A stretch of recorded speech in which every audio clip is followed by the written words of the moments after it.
Class number 5 के अंदर हमने सिंपल क्वेश्चन के आंसर करना सीखा था कि किस तरह से हम हाँ में जवाब देंगे और किस तरह से ना में जवाब देंगे। आई होप सो आप लोगों ने ट्राई किया होगा, उसको प्रैक्टिस किया होगा और क्वेश्चन भी बनाए होंगे और उनके फिर आगे यस नो में आंसर्स भी किए होंगे। सो गाइस, आज हम आंसर्स को ही अंडरस्टैंड करेंगे, लेकिन आज हम ये चीज़ देखेंगे कि सवाल के अंदर से हम किस तरह से जवाब को निकालते हैं। मीन टू से कि जस्ट जो क्वेश्चन हमसे पूछा गया है उसी क्वेश्चन के अंदर एक से दो लफ्ज़ों के अंदर चेंजिंग करके आप उसका आंसर किस तरह से बनाते हैं। देखिए, ज़्यादातर हमारे सवाल का जवाब हमारे सवाल के अंदर ही मौजूद होता है, जस्ट हमें एक से दो चेंजेस करके उसको आंसर में कन्वर्ट करना होता है। तो चले आए स्टार्ट करते हैं कि किस तरह से। सो स्टूडेंट्स, ये कुछ सेंटेंसेस हैं, कुछ क्वेश्चंस हैं, तो चले आए देखते हैं कि हम इन क्वेश्चंस के आंसर इन्हीं क्वेश्चंस के अंदर से किस तरह से निकालेंगे। सो क्या आप कॉलेज जाते हैं? Do you go to college? Okay, so now we gonna give the answer. तो आप देखेंगे इसमें यही सारा सवाल रहेगा, आपको डू की जगह यस या नो लगाने की ज़रूरत है। यस, अब देखिए इसके दो ही पॉसिबल आंसर है, या तो यस होगा या फिर नो होगा। सो इस यू को चेंज कर लेना आई में, बाकी अगला सारा सेम टू सेम यही रहेगा। हाँ, अगर आगे को प्रोनाउन आ रहा है तो उसको चेंज करने की ज़रूरत है, बट प्रोनाउन चूँकि अभी डिटेल से हमने पढ़ा नहीं है, उसको अभी डिस्कस नहीं किया, इसलिए मैं उस डिटेल में अभी फिल वक्त नहीं जाऊँगा, लेकिन अगली क्लासेस में इंशाल्लाह उसकी भी डिटेल आपको बताऊँगा। सो यस आई, नेक्स्ट जो बकिया बचता है सवाल के अंदर सेंटेंस, वही सेंटेंस हम यहाँ पर लगा देंगे। So yes I go to college. So अगर आप इस आंसर को देखें तो हमने सिर्फ ये दो वर्ड चेंज किए, बाकी सारा वही सवाल वाला ही उठा लिया।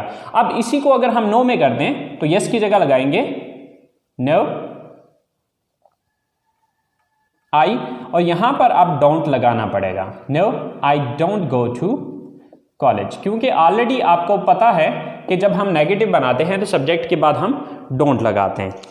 सो नेक्स्ट क्वेश्चन, क्या मैं इंग्लिश बोलता हूं? Do I speak English? क्या मैं इंग्लिश बोलता हूं? अब गाइस यहां पर एक चीज याद रखनी है कि अगर सवाल के अंदर सब्जेक्ट यू आ रहा है तो उसको आई में चेंज करेंगे, और अगर सवाल में आई आ रहा है तो उसको यू में चेंज करेंगे। सो जैसे कि डू की जगह यस, यू को सॉरी आई को चेंज किया यू में। Yes you speak English. Yes you speak English. अब अगर नो में यही आंसर करना है तो यस की जगह नो लगा दें यू, और आगे आपको पता है कि सब्जेक्ट के बाद डोंट लगाना है। Yes sorry no you don't speak English. No you don't speak English. Next question is, क्या हम क्रिकेट खेलते हैं?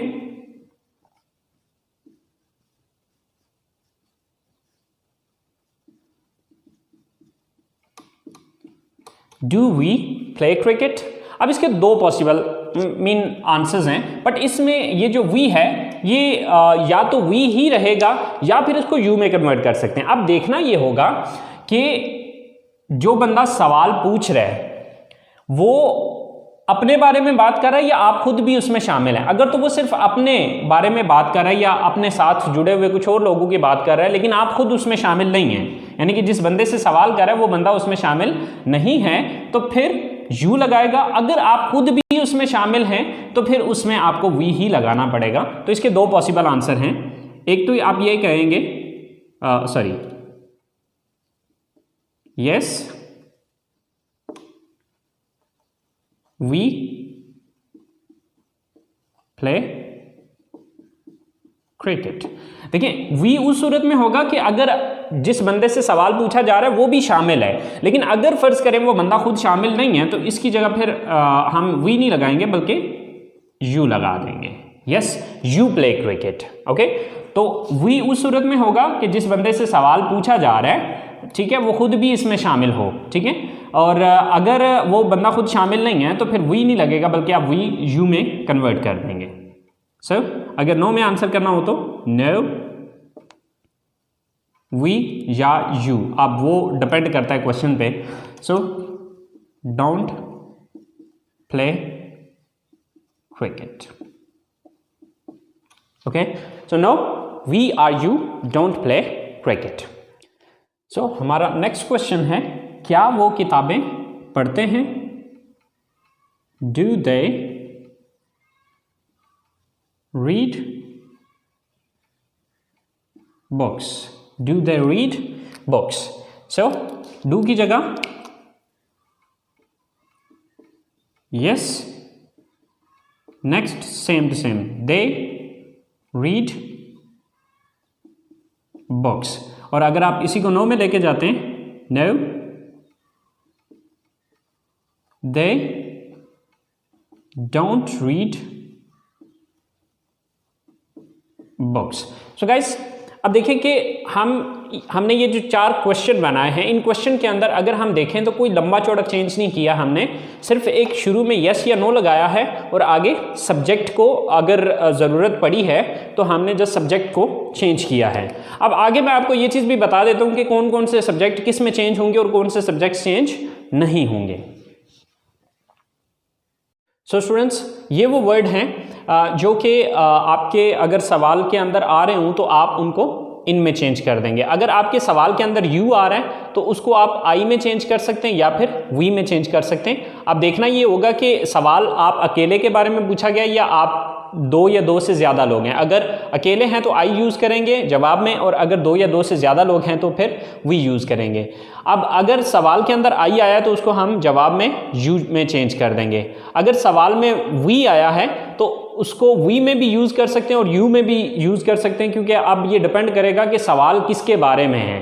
यानी कि सवाल जो है वो जो बंदा पूछ रहा है वो सिर्फ अपने बारे में पूछ रहा है या उसने आपको भी शामिल किया। अगर सिर्फ अपने बारे में पूछ रहा है तो आप यू का वर्ड यूज़ करेंगे, और अगर आपको भी साथ शामिल किया है तो फिर वी का वर्ड यूज़ होगा। अगर सवाल में योर आ रहा हो तो उसको माई में भी चेंज किया जा सकता है और अर में भी चेंज किया जा सकता है। अगर सवाल में माई आ रहा हो तो उसको योर में चेंज किया जाएगा, और अगर सवाल में अर आ रहा हो तो जवाब में योर या अर इस्तेमाल होगा। स्टूडेंट्स, अगर इनमें से कोई सब्जेक्ट आ रहा है तो फिर इनको चेंज करने की ज़रूरत नहीं है, सिर्फ आपने यस या नो क्वेश्चन के अंदर लगाना है। बाकी जो अगली स्टेटमेंट है या अगला जो सेंटेंस है उसको सेम एज इट इज़ जिस तरह वहाँ पर दिया गया सवाल के अंदर बिल्कुल सेम टू सेम वही आपने इस्तेमाल करना है। सो आई होप सो स्टूडेंट्स, आप लोगों को इस बात की समझ आ गई होगी। सो अब नेक्स्ट जो है वो मैं आप लोगों को 10 सवालात दे रहा हूँ जिनके आपने यस नो में आंसर करने हैं, और ये आंसर आपने बिल्कुल वैसे ही करने हैं जो तरीक़ाकार मैंने आपको अभी समझाया है। सो स्टूडेंट्स, ये 10 सेंटेंसेस ये हैं, देख लें ज़रा। Do you watch TV? Do they learn English? Do we use the computer? Do I sit here? Do you live in this city? Do we go to mosque? Do they go for morning walk? Do Asim and Amir study in this college? Do they work in this factory? Do you visit different parks? So guys, in sentences को आपने English में convert करना है।